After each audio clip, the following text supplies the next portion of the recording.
Hello, good morning. Myself, Dr. Kumari Bharti, Jamshedpur Cooperative College, Department of Philosophy. Today, we will talk about the moral judgment. Today we will talk about the postulates of morality. Now question is, what is the postulates of morality? Postulate of morality means we accept some important matter. So we call the postulates of morality. So there are many things, but some matters are very important and we accept it. प्रत्येक शास्त्र में बहुत सारी ऐसी बातें होती है जिसको माने बिना नैतिक निर्णय संभव नहीं है, उसे ही नैतिकता की मान्यता कहते हैं. There are three elements are very important. First, personality. Second, reason. Third, freedom of will. First हमारा जो है वो व्यक्तित्व है जिसे हम पर्सनालिटी कहते हैं. सेकंड जो है रीजन है जिसे हम विवेक कहते हैं. और थर्ड जो है वो फ्रीडम ऑफ विल है जिसे हम संकल्प स्वातंत्र कहते हैं. So first, personality is very important because man has a freedom of will and man has the power of self-control and self-determination. So, मनुष्य जो है man is a social animal, man is a conscious person. मनुष्य एक सामाजिक प्राणी है, मनुष्य एक चेतनवत प्राणी है, अतः उसमें आत्मनियंत्रण की, आत्म स्वतंत्रता की पूरी क्षमता विद्यमान रहती है.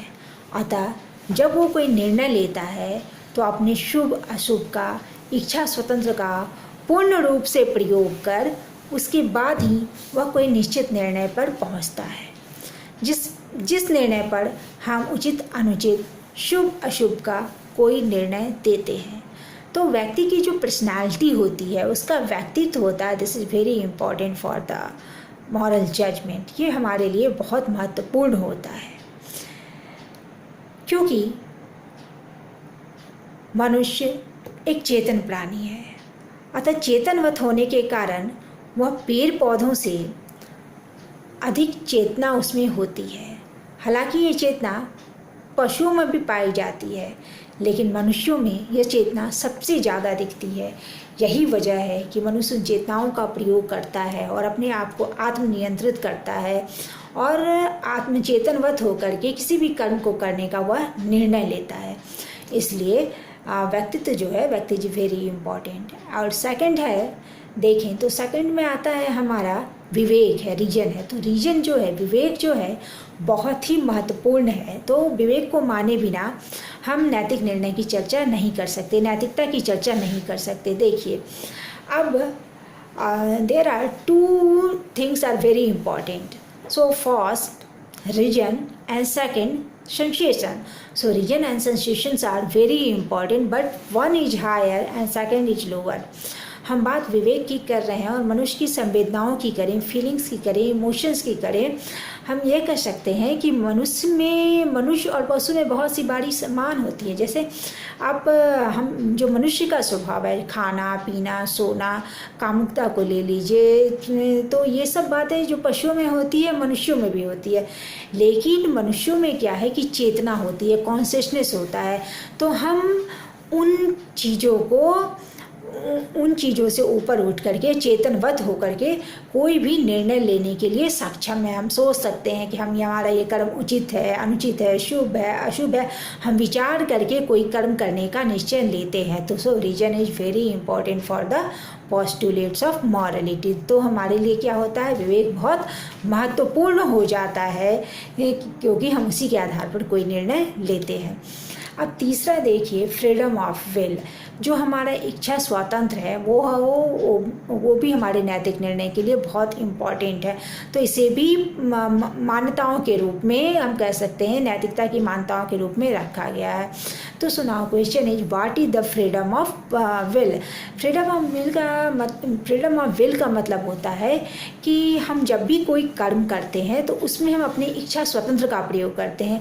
इच्छा स्वतंत्र से क्या मतलब होता है? इच्छा स्वातंत्र से मतलब होता है कि जब हम कोई कर्म करें तो जब हम कोई कर्म करते हैं तो उसमें हम अपने स्वातंत्र का, शक्ति का, अपनी इच्छा के अनुसार कर्मों का चुनाव करते हैं। देखिए, अगर हम देखें, विशेष गहराई में जाएं तो तत्वज्ञानी जो लोग होते हैं या तत्व विज्ञान में देखें तो दो बातें बताई गई हैं। एक तो महत्वपूर्ण बात यह होती है कि उसमें बताया गया है कि हम जो भी कोई कर्म करते हैं तो हमारे कर्मों का जो होता है, हमारे कर्मों का निर्धारण जो होता है वो पहले से ही हुआ रहता है। इसको हम लोग नियतवाद कहते हैं। मतलब हम कोई भी कर्म करते हैं तो हम उसके लिए स्वतंत्र नहीं है, पहले से ही निर्धारित है कि हमें यह कर्म करना है। और दूसरी बात जो होती है, जिसमें हमने कहा संकल्प स्वातंत्र का फ्री विल का हम लोग प्रयोग करते हैं, तो यह जो होता है कि कोई भी परिस्थिति आ जाए तो मनुष्य अपनी परिस्थितियों के अनुसार ही कर्म करने का निश्चय लेता है, अपनी परिस्थितियों के अनुसार ही निर्णय करता है कि हाँ, इस परिस्थिति में मुझे यह कर्म करना है। तो यह हमारा पहले से नियंत्रित नहीं होता है। तो अगर हम दोनों परिस्थितियों को देखें, अगर हम नियतवाद को देखते हैं कि हमारे कर्म जो है पहले से ही निर्धारित होते हैं, तो अब मान लीजिए हम इस बात को मान लें, तो हम मान लीजिए हम किसी की हत्या कर देते हैं, मर्डर कर देते हैं, तो हम क्या कहेंगे? अरे हमने तो नहीं किया, पहले से ही निर्धारित है। एक और उदाहरण लेते हैं, मान लीजिए कोई व्यक्ति पत्थर फेंकता है और वो पत्थर किसी के सर पे जाके लग जाता है, तो हम क्या कहेंगे? वो पत्थर दोषी है, पत्थर को उचित अनुचित शुभ अशुभ कहेंगे कि पत्थर के कारण मुझे चोट लग गई, या हम फेंकने वाले को दोषी ठहराएंगे कि जिसने पत्थर को फेंका है। तो इसी तरह की बातें नियतवाद में होती है कि अगर हमने किसी की हत्या कर दी, हमने किसी को नुकसान पहुंचा दिया, तो हम कहेंगे हम क्या करें, हमारे कर्म तो पहले से ही निर्धारित थे, हमने उसी के अनुसार कर्म किया है, तो हमारे लिए तो उचित अनुचित शुभ अशुभ का प्रश्न ही नहीं उठता है। अतः इसके लिए अत्यंत आवश्यक हो जाता है कि हम यहाँ पर इच्छा स्वातंत्र का प्रयोग करें। तो नैतिक मान्यताओं के रूप में इच्छा स्वातंत्र को रखा गया है। तो यहाँ इच्छा स्वतंत्र से क्या मतलब होता है? इच्छा स्वातंत्र का तात्पर्य है कि हमारे कर्म जो होते हैं वह पहले से निर्धारित नहीं होते हैं, मनुष्य परिस्थितियों के अनुसार ही, बाह्य परिस्थितियों को देखकर ही, उस समय की स्थिति के अनुसार ही, अपने विवेक के अनुसार ही निर्णय लेता है कि उसे कौन सा कर्म करना है। और तो अतः हम कह सकते हैं कि नैतिकता की मान्यताओं के रूप में इच्छा स्वतंत्र को रखा गया है। अब जब बाह्य परिस्थितियों की बात उभर के आ रही है तो मैं एक बात और बता दूं कि बाह्य परिस्थितियों में जब भी कोई व्यक्ति निर्णय लेता है तो यह निर्णय उसके आचरण पर निर्भर करता है, चरित्र पर निर्भर करता है। मान लीजिए कि एग्जाम चल रहा है और सभी बच्चे एग्जाम दे रहे हैं। अब उस परिस्थिति में एक विद्यार्थी यह निर्णय करेगा कि उसे चीट नहीं करना है, और दूसरी वही विद्यार्थी यह सोचेगा कि अच्छा चलो चीट कर लेते हैं, पास हो जाएंगे। तो वहाँ पे देखिए परिस्थितियाँ एक ही है, एग्जाम चल रहा है, लेकिन एक ने सोचा कि मैं चीट नहीं करूँगा और दूसरा विद्यार्थी सोचता है कि नहीं चलो मैं चीट कर लेता हूँ।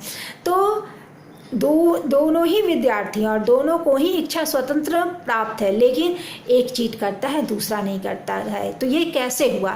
तो यह व्यक्ति के चरित्र के अनुसार हुआ, यह व्यक्ति के आदत के अनुसार हुआ।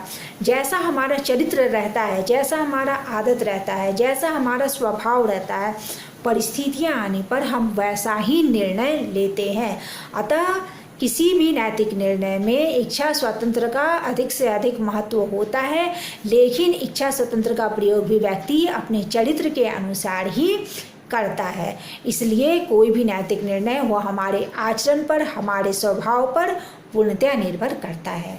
तो यहाँ पे हम कह सकते हैं कि 3 बातें बहुत ही महत्वपूर्ण हैं।